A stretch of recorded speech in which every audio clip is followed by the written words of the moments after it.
mga kaenggi, Kuya Mike. Alright.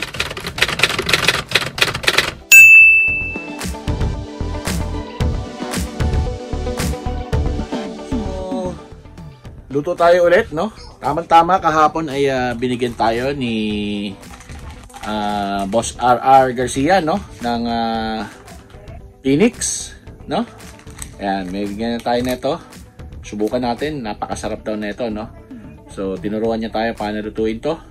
At tara, samahan niyo ako. Alright! So, kahapon kasi nanonood kami ng basketball tapos nagka-putripan. Ayan, tapos pinadalan tuloy. Binigyan niya tayo nito, no, ni RR. Shoutout sa'yo, RR Garcia, no? Alright! Yun, so magpakulo na tayo ng tubig, no? So, para siyang pansit canton daw. Pero, mas masarap pa daw siya, no? Alright. Yan. So, papakuloyin lang natin yan. Tapos, lalagay natin yung ating noodles. So, balikan natin. Alright?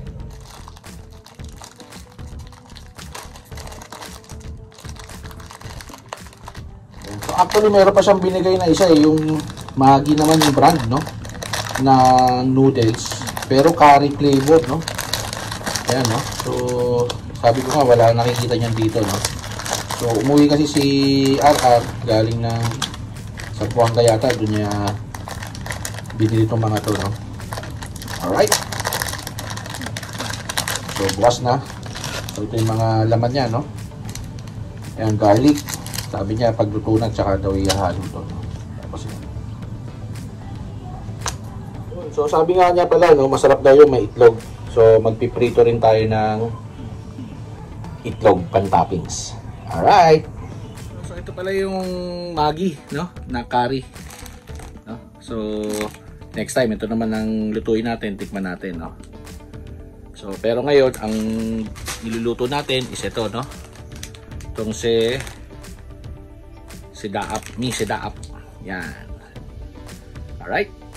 Ayan, kumukulo na, no? So, lalagay na natin itong ating noodles. Alright.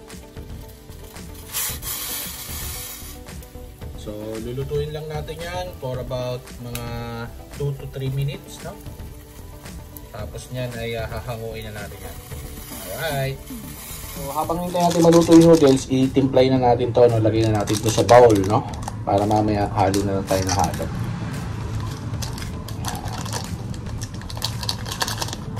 So, mga kainggi, ayun na po siya, no? At haluin na lang natin yan. Tapos, lalagyan natin yung noodles dyan. Alright, ito na yung ating noodles. Tatapon na lang natin yung tubig, no? Ayan, no? So, bubuhusan natin siya dito para ma-mix na natin maigi. Alright! So, ganun lang yan kabilis, mga kainggi. So, haluin lang natin, no? Maigi. Para mag-incorporate yung pagpalasa na nilagay natin dito kanina sa bowl. Ayan. So, next natin, ilalagay natin itong bawang. No?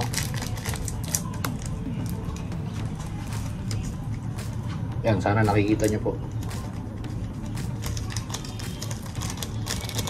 Yun. Ayan, no, nailagay ko na po yung bawang, no? So, i-mix ko lang po siya ulit maigi para mag-incorporate. Tapos, ilalagay natin to ng fried egg, no? Yung sunny side up sa ibabaw niya bago natin siya kainin. So, basically, luto na to, mga kainggi, no? Pero, mas masarap nga daw to may fried egg. So, magluto lang tayo ng fried egg. So, painitin lang natin ng kawali na may mantika, no? Para sa ating fried egg. Alright. Yun! Luto na ang ating fried egg. Okay. O, mga kainggi, nailagay na natin yung itlog, no, sa taas. Tara, husgahan na natin to, no? So, diba? Alright. Yun. So, huhusgahan na natin to, mga kainggi, no? So, bago ang lahat, no? Shout out muna tayo, no? Alright. Labo kasi kanina. Anyway, no? Shout out nga pala, Boss Richard, no? Balita ko, mayroon palang dog show ngayon. Good luck sa yung mga alagang aso, no? Shout out sa Diamond Bullies Kennel, no? Shoutout rin pala kay Edward, no? Tsaka kay Boss RR, kasama ko yan kahapon. Nanood kami ng PIBA game, no? At naparami ang aming inom, pero napakasarap naman na kwentuhan. Tapos shoutout din pala do sa ating mga kaibigang piloto, no? Cap Liam, Cap Jeff, no? At do sa mga iba pang nakakasama namin. Yun mga kaingi, oh. Ito yun, oh. So titikman muna natin siya nang hindi ko muna babasagin yung itlog, no? Alright. Yan, oh. Titikman natin nang wala mo ng egg.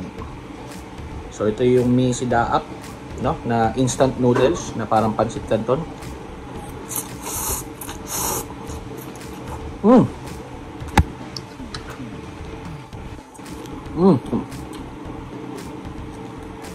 Sarap. Tama nga sabi mo, Boss R, hindi siya maalat, no? So ito na. Isali natin yung itlog. Ayan, no? Basag na. At ihalo na natin. Ayan, no?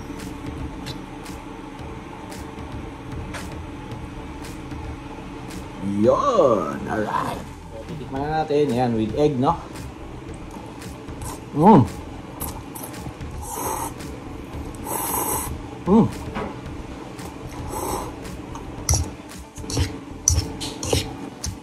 Ang sarap. Nag-a-add ng ibang flavor din yung egg, no? Nagdadagdag siya ng flavor, no? Na-enhance niya yung sarap nitong pancit canton na to, no? Alright. Tara, sarap. So, ano pang hinihintay nyo, no? Kung meron kayong ganito, subukan nyo na rin to at gawin nyo na rin to, no?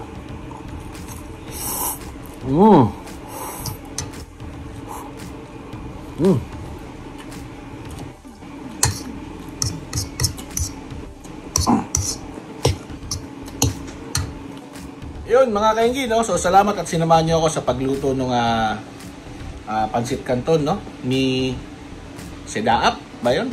Anyway, na binigay sa atin ni RR Garcia. At kung nagustuhan nyo to or you find it entertaining, please consider subscribing, no? Pwede nyo rin naman to, tingin ko yung ginawa ko, nilagyan ko ng itlog. Pwede nyo rin gawin yan kung wala may Sidaap. Kumbaga doon sa mga regular na pancit canton na ginagawa nyo, no? It adds another flavor doon sa ating nakasanayan na pancit canton. Alright! So mga kainggi, alam na this! Bye-bye! Alright!